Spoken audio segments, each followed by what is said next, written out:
buenas tardes a las personas, buenas noches a quienes se conectan desde otro lado que no sea Argentina. Es hablar con el profe Javier Estelles al respecto de algunas cuestiones que surgieron en el último vivo y que tenían que ver con la prevención de lesiones. Así que, Javi, ¿quieres arrancar con algo que se te ocurra compartirnos? Yo tengo un par de preguntas para hacerte, pero si quieres dar alguna introducción. Nada, bueno, lo primero es darte las gracias por siempre estar disponible a preguntarte dudas y cualquier cosa, que siempre es de agradecer. Así que nada, yo empezaría preguntándote alguna cosita. Me gustaría preguntarte cómo la nutrición puede ayudarte a prevenir lesiones en primer lugar, que me parece es un tema bastante interesante y poco escuchado. Bien, bueno, buenísimo. Son preguntas que suelen ser muy útiles en el ámbito de los deportes y sobre el cual yo creo que se arma mucho ruido y pocas nueces, porque la realidad es que la nutrición puede tener cierto impacto en la prevención de lo que son las lesiones no traumáticas, ¿sí? Aquellas lesiones que acontecen o por sobreuso o por una incapacidad del organismo para recuperarse. Y ahí es donde nosotros, desde el punto de vista nutricional, con colegas nutricionistas, podemos trabajar en una mejor hidratación, en una disponibilidad de energía previa mejor para optimizar esa carga de entrenamiento que tú le vas a dar y luego poner foco en la recuperación para alguien que viene con acumulación de trabajo progresivo y muchas veces desorientado. Así que ahí pondría el foco, Javi, hidratación, comida previa y comida post-entreno, ¿sí? Hay una pata que nos compete a los dos, pero me gustaría escucharte, Ujú. porque es de los dos, pero después no la aborda nadie, que es el tema cómo juega el descanso, no el descanso entre sesiones, sino el descanso intra sesiones, a lo que va pasando a la carga semanal. ¿Cómo lo manejas eso con tus alumnos? Vale, intrasesión te refieres a durante la Uh sesión, -huh. ¿vale? Entiendo que te refieres a la recuperación entre ejercicio y ejercicio, por ejemplo, o entre serie y Uh serie. -huh. Ambas y después vamos a hablar de entre un día y el otro, el intersesión. Vale, pues mira, intrasesión lo primero es que al final los tiempos de recuperación que marcamos, que mucha gente no los entiende, son para recuperar ya no solo a nivel muscular, sino también a nivel nervioso, para que esas series sean de calidad. Uh -huh. Entonces, en función, lo que se dice siempre con los parámetros de si trabajo hipertrofia 2 minutos, si trabajo fuerza 4, si trabajo pliometrías y tal, 30 segunditos.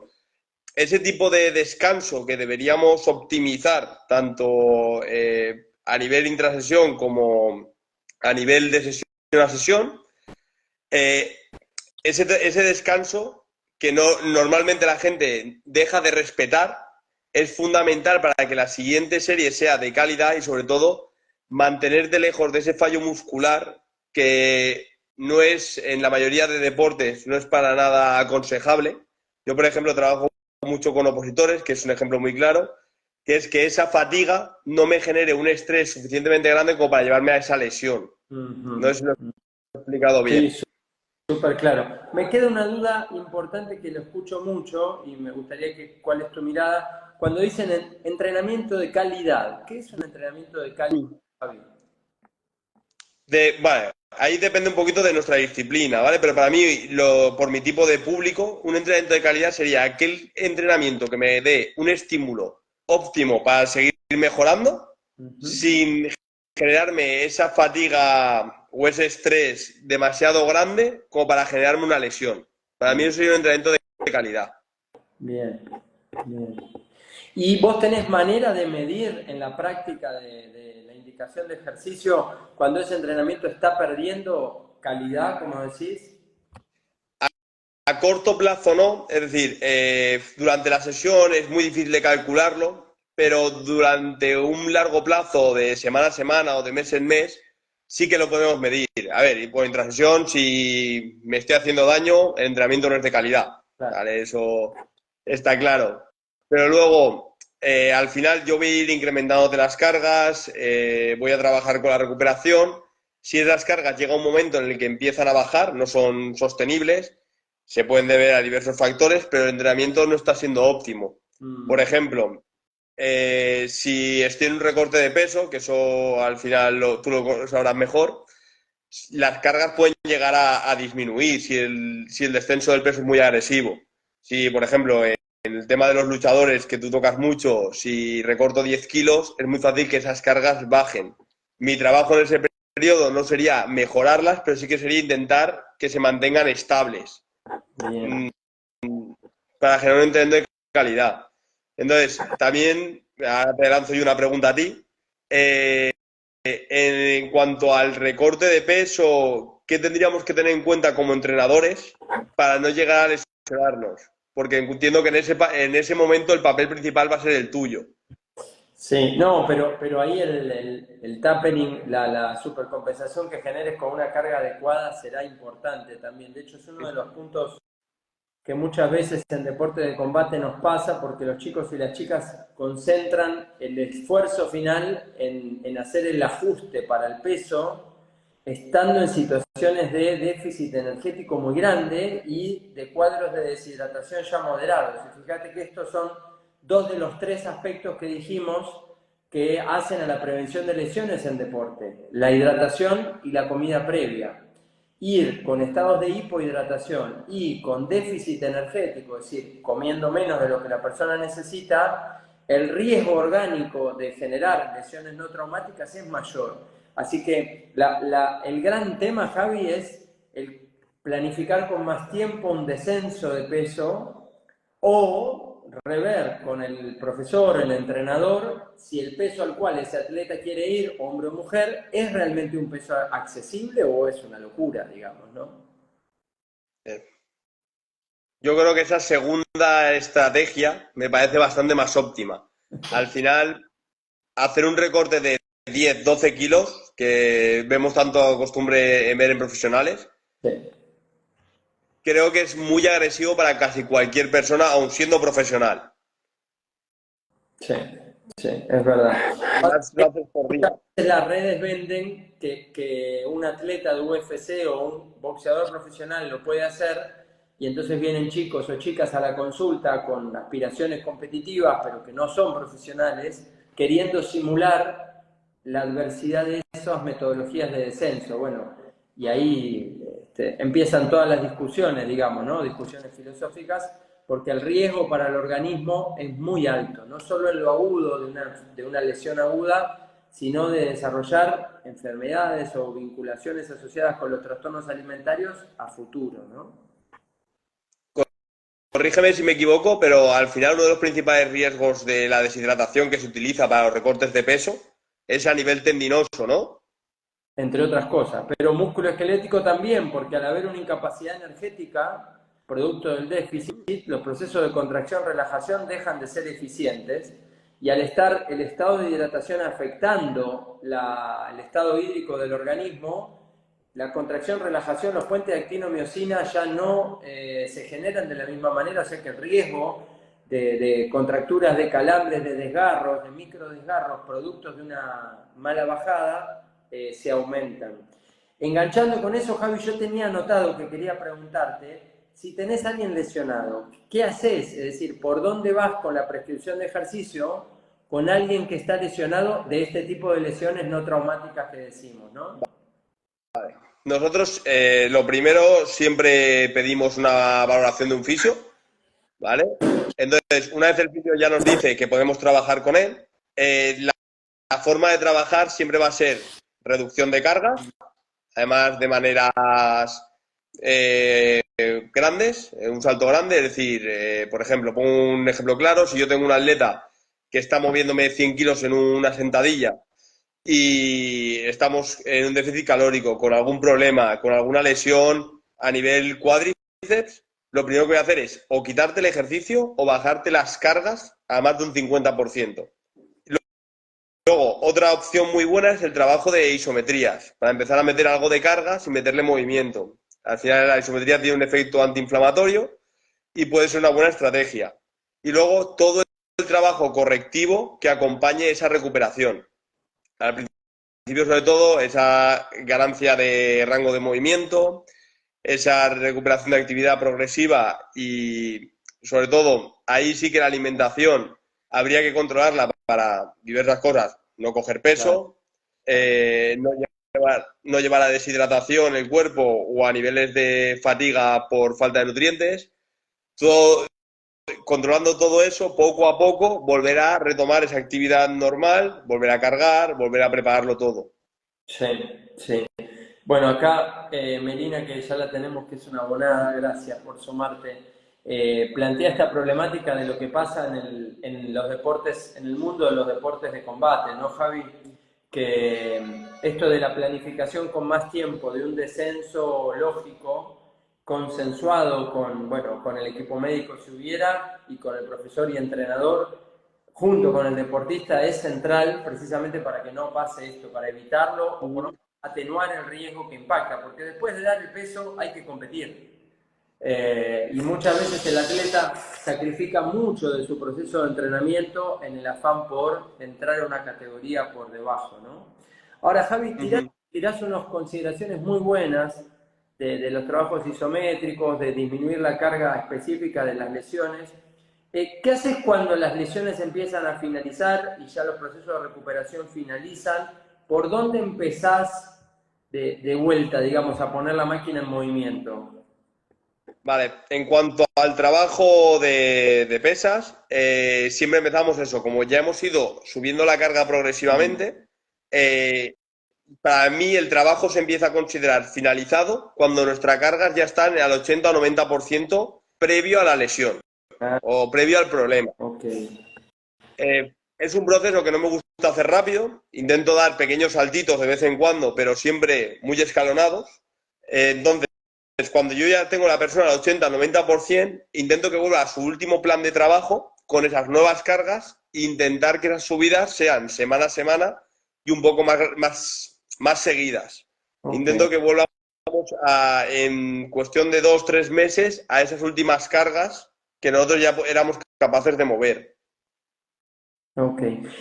¿Y has leído algo o tenés en la práctica alguna experiencia de acelerar procesos de, por ejemplo, cicatrización de desgarros o de lesiones musculoesqueléticas que en el alto rendimiento se habla tanto por debajo de la mesa, digamos? A ver, he leído algo, tengo algún caso y al final lo de acelerar procesos está cogido con pinzas. Sí que es verdad que con la llegada de nutrientes a la zona de cicatrización, la recuperación va a ser más rápida, es decir, con la llegada de flujo sanguíneo, llegada de oxígeno, pero ¿cuánto se podría acelerar? Bueno, Esa es la claro. pregunta. Bueno, por eso te lo comparto.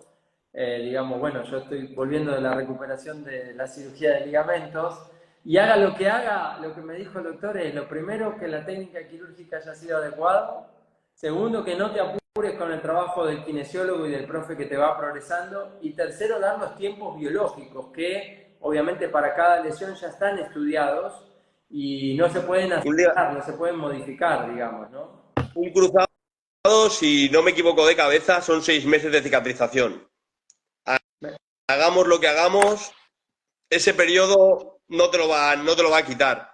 Se puede optimizar los procesos, se puede hacer un trabajo durante esa cicatrización que nos va a ayudar a luego ir un poco más rápidos, pero lo que es ese primer proceso hay que pasarlo, no se puede correr más. Sí. Bueno, o sea que no hay luego sí, rara de eso, ¿no? ¿Perdón? Que no hay nada nuevo bajo el as, digo, al respecto de que los tiempos biológicos, por más cuestiones preventivas y aspectos nutricionales en lo que a mí respecta que uno puede hacer, son tiempos biológicos de la articulación y eso no lo podemos cambiar, digamos, ¿no? Al final, el ser humano es lo que es. Ya hay cosas que tienen que ir a su ritmo. Es un proceso natural.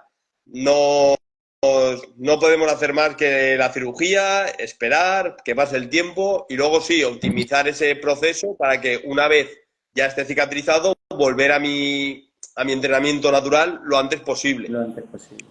Sí. Estaba Javi antes la teoría de que frente a las lesiones lo primero que había que hacer era parar y dar un reposo absoluto por mucho tiempo.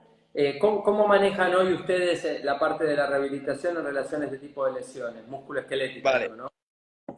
Mira, nosotros, por ejemplo, hay mil opciones, y para mí quedarte parado nunca va a ser la opción correcta.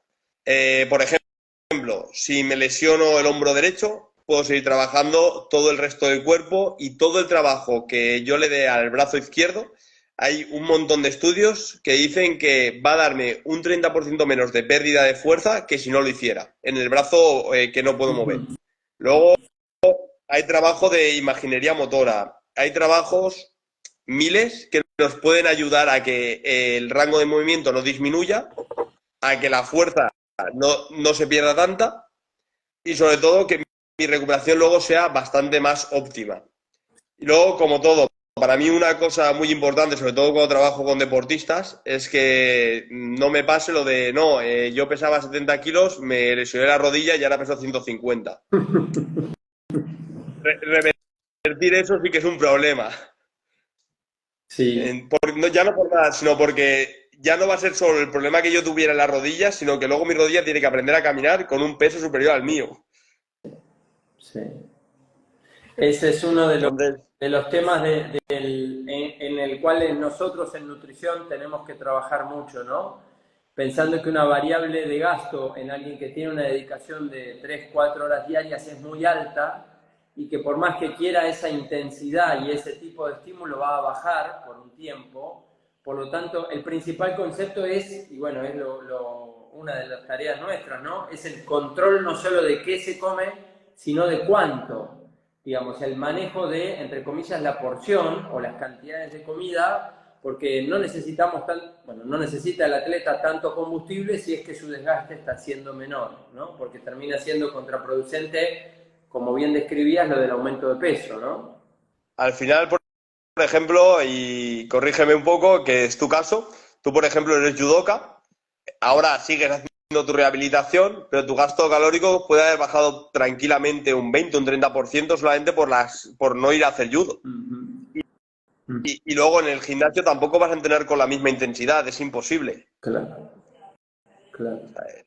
Bien. Luego, mira, aguanta. Javi, quiero hacerte la última preguntita, pero no quiero que te me Vale. vayas sin saber esto, porque bueno, es un área súper linda y te agradezco.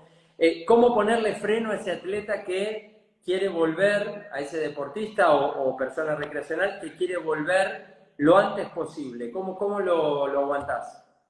Buah. Hay hay a quien lo aguantas y a quien no. Lo he hecho. Esto es lo de siempre. Yo me incluyo en el grupo de que a mí me cuesta mucho. Yo, cuando tengo alguna molestia, bueno, como sabes, yo entreno con Ariel Couceiro. eh, uf, Cada vez que tengo algún problema, alguna lesión, yo cumplo órdenes, eso sí que lo tengo que reconocer, que soy muy metódico y si me mandan algo soy cuadriculado, pero aún así la parte de lucha, por ejemplo, bueno, me duele el hombro, pero voy, subo, hago la técnica solo y paro.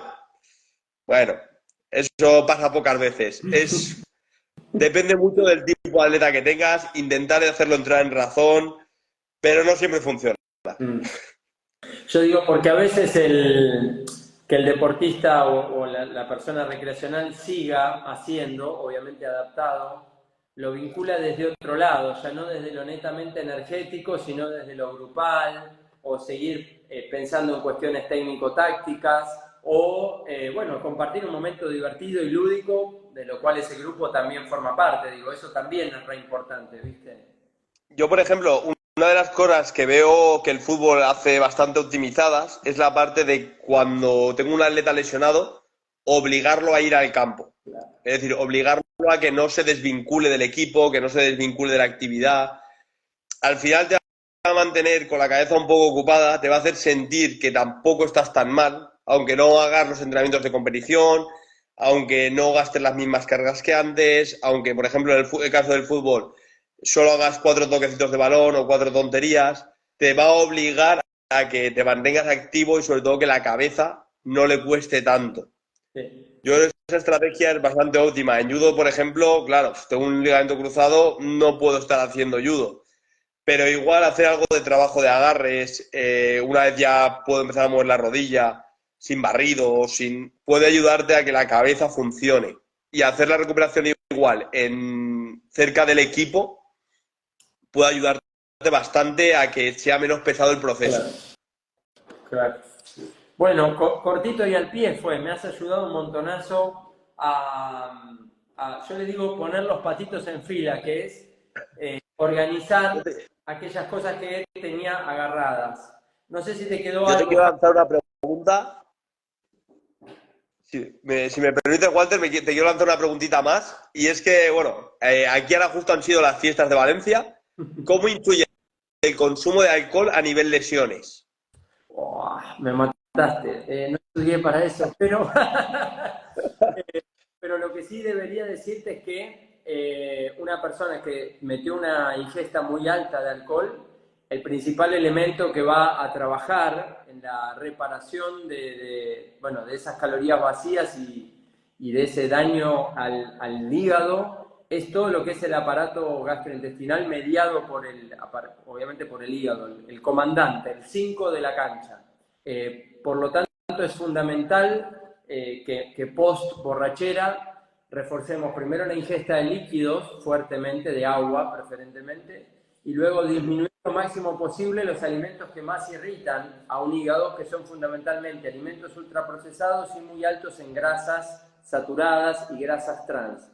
Es decir, bajar el consumo de alimentos, entre comillas, chatarra, incrementar el aporte de líquidos y de frutas y verduras, por lo menos en las 48-72 horas posteriores, va a tratar de equiparar y de volver a lograr un estado estable para esa función hepática. Un hígado que está agredido no va a poder colaborar completamente en la regeneración de tejidos, en la reestructuración de músculo y probablemente sufra cierto deterioro en su función. Lo que sí tiene de bueno el hígado, de todas las vísceras de nuestro organismo, es que el que más rápidamente logra restituirse. Así que al cabo de 4 días de una alimentación medianamente prolija y una progresión de entrenamiento lógico, el deportista debería estar en ritmo nuevamente, Javi. Vale. Me he mojado con la pregunta. 96 horas. Vale. Pues, Walter, yo por mi parte no me queda mucho más que preguntarte. Si alguien tiene alguna preguntita, algún apunte. Sí, para mí, Javi, de vuelta, agradecido, aprovecho el minutito esto si hay alguno más que quiera preguntarnos, pero agradecido nuestro intercambio, el aprendizaje con estas cosas que vos trabajás, lo vi a Borja ahí que nos está haciendo el aguante también, así que gracias. La verdad que es un lujo poder compartir y tener una misma mirada al respecto de estas cuestiones en lugares que estamos por la distancia de donde vivimos tan lejos, ¿no? Es una gran alegría. Pues por mi parte, Walter, agradecerte siempre las charlas, que siempre son bastante educativas y productivas. Y nada, si cualquiera tiene alguna pregunta, cualquier cosa, deciros que tanto Walter como yo contestamos por Instagram a lo que necesitéis y si podemos ayudaros estaremos encantados. Bien, excelente. Bueno, y probablemente metamos otra, vamos a ir de lleno con la mejora de las capacidades en deportes de combate. Te quiero llevar para ese lado, para la próxima y convocar acá, ya que estamos en el vivo. Perfecto, esa estaré encantado. Además, ahora luego le hablaré a Ari por si se quiere unir y hacemos una 3 bandas. Dale. Que yo creo que puede ser más divertida y siempre tenemos opiniones diversas. ¿Te parece? Claro que sí. Ahora vamos a convocarlo a Don Couseiro. Bueno, muchas gracias a las personas que se sumaron. Gracias, Javi, de vuelta por este rato. Un abrazo. Buena Hasta luego. semana.